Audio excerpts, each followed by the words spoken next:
Hey y'all, welcome back to my channel. Today's video I'm going to share my tips and tricks, both practical and spiritual, on how I manifested my 60-pound weight loss.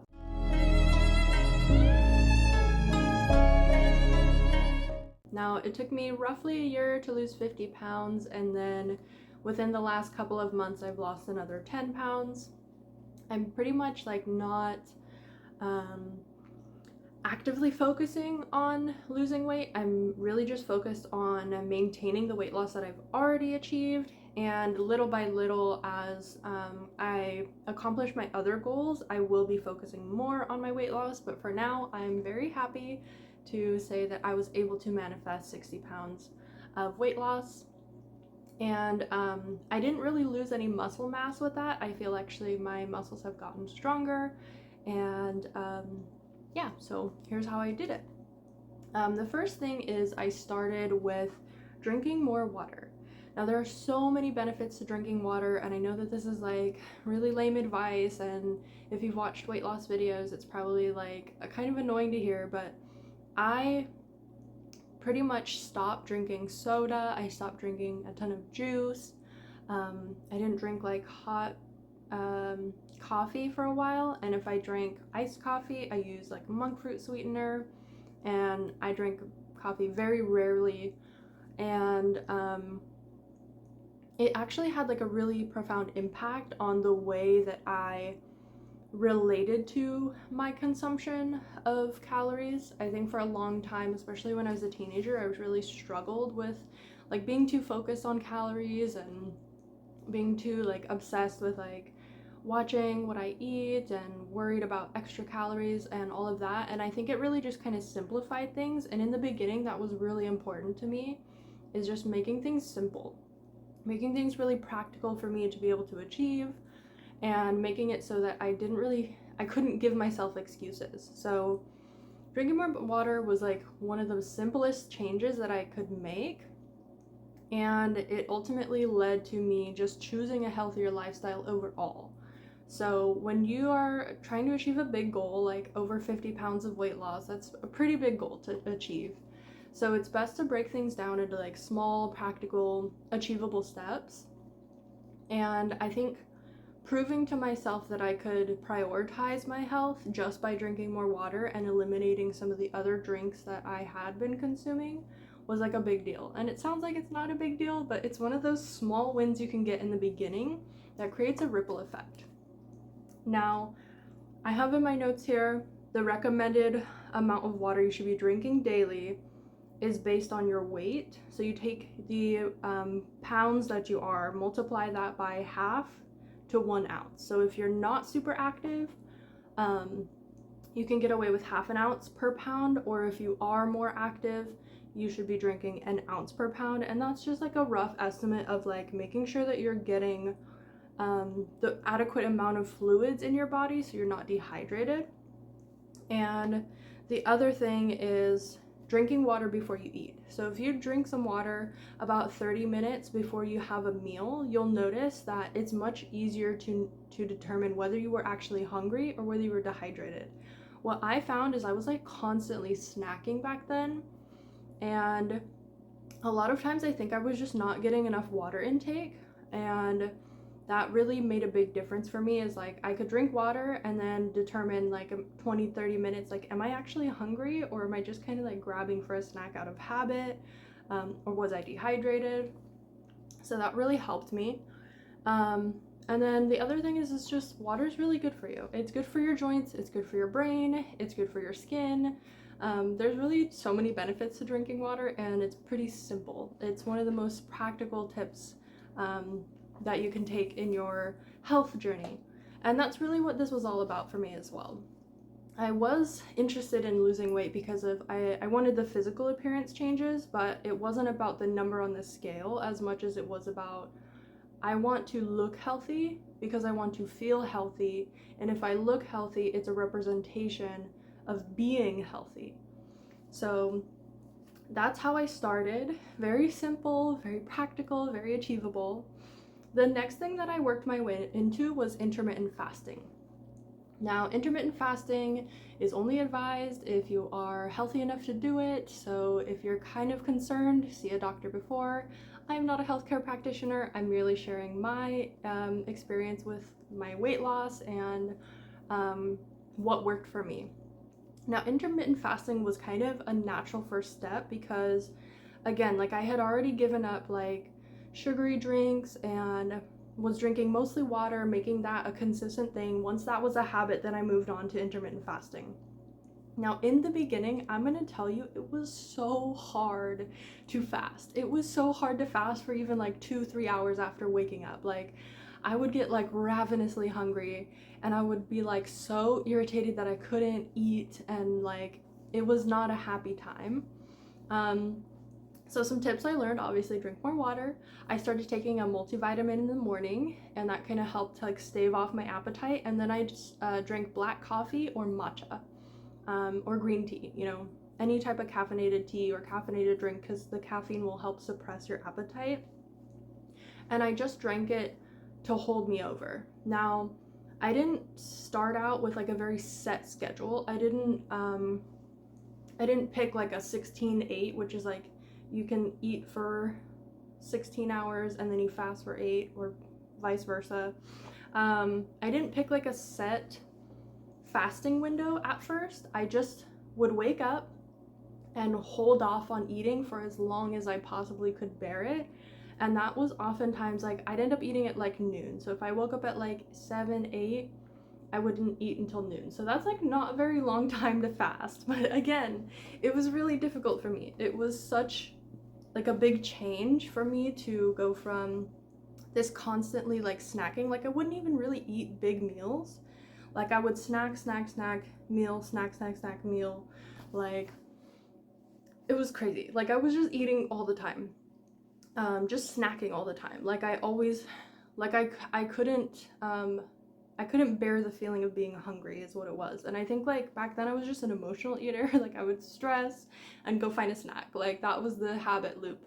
So breaking that with fasting, intermittent fasting, was like a really difficult time in my health journey, but it was the most impactful. Around that same time that I started with intermittent fasting, I also started to experiment with diet changes. And mostly this was like being mindful of my carb intake. I did try keto for 2 weeks, and I actually did lose 15 pounds on keto in those 2 weeks. But I found that that diet just wasn't super sustainable for me.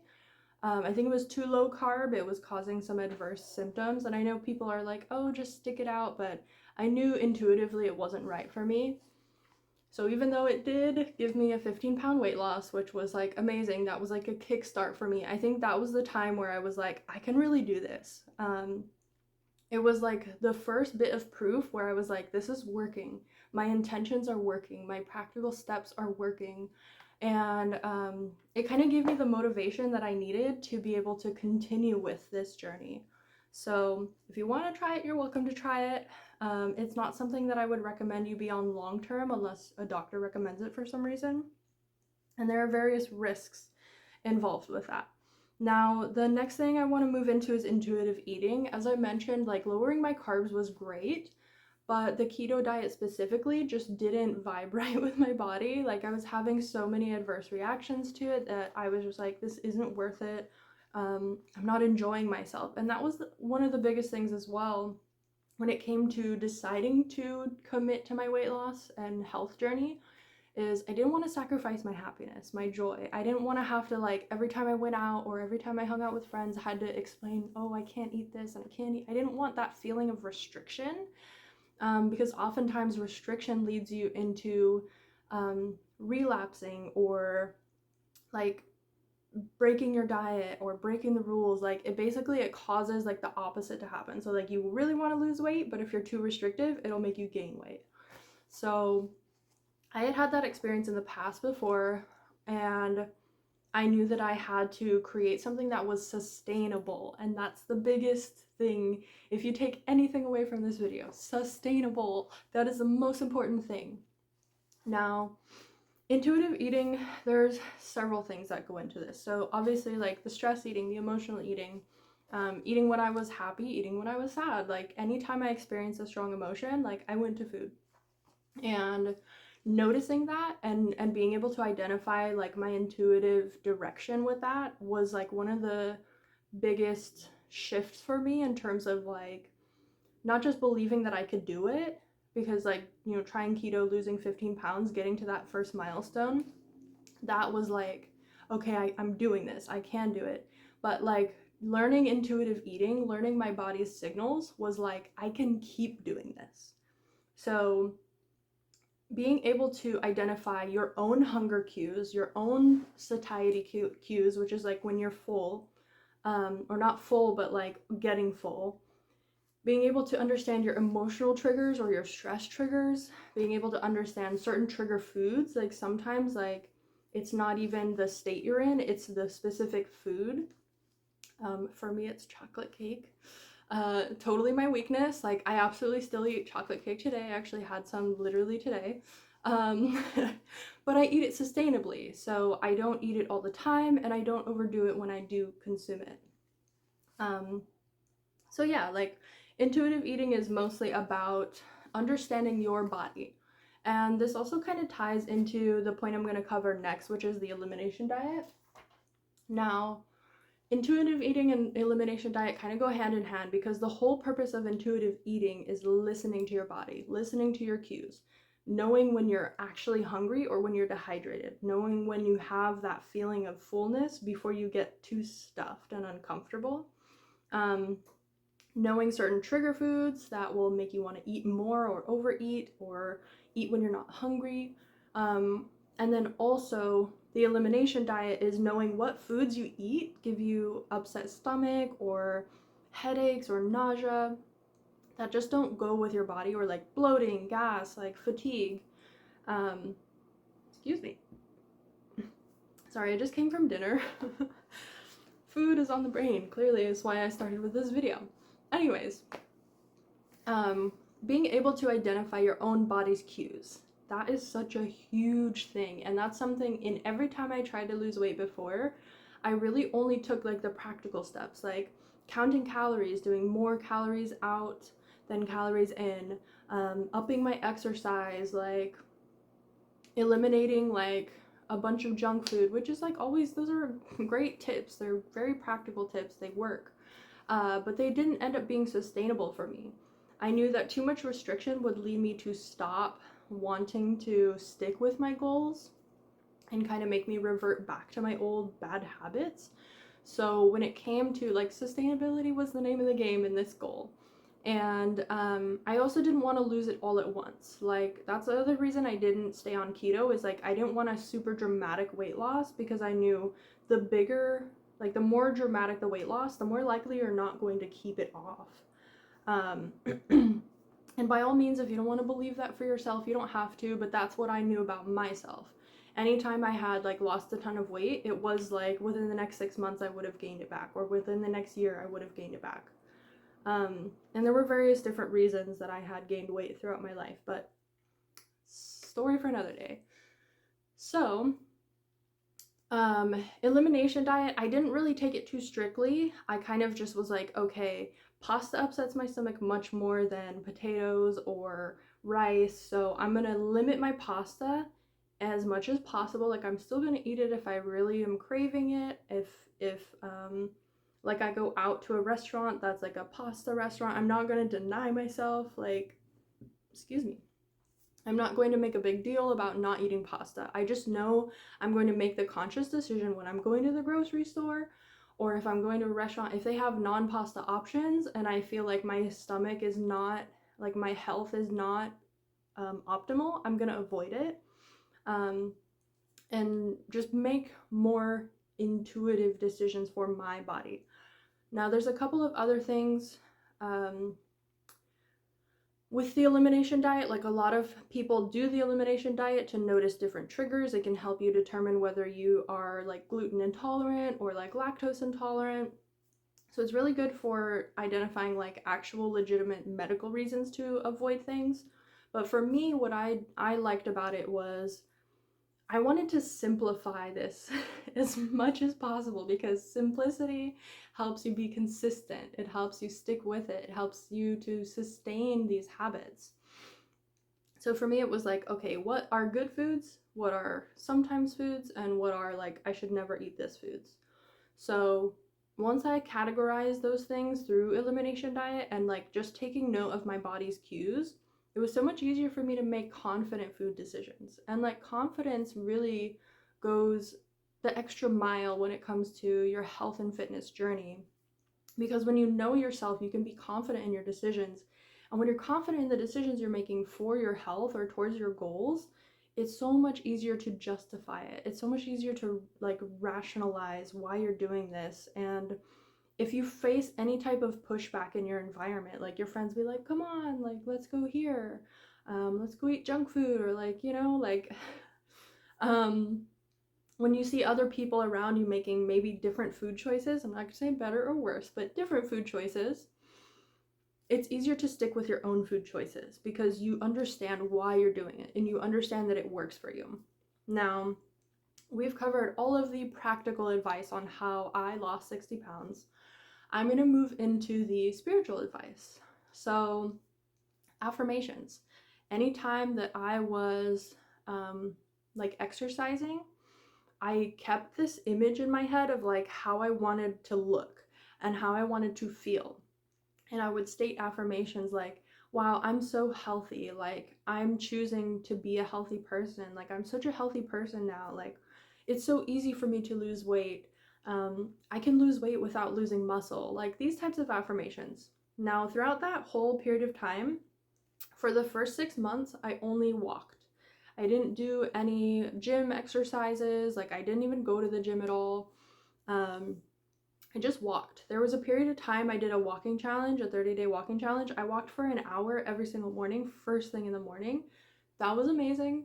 I wish I could live my life like that every day, but it is freezing where I live, and I don't know if I'm going to start that habit anytime soon, but it's so healthy and it feels so good to do, so I know it's something that was very beneficial.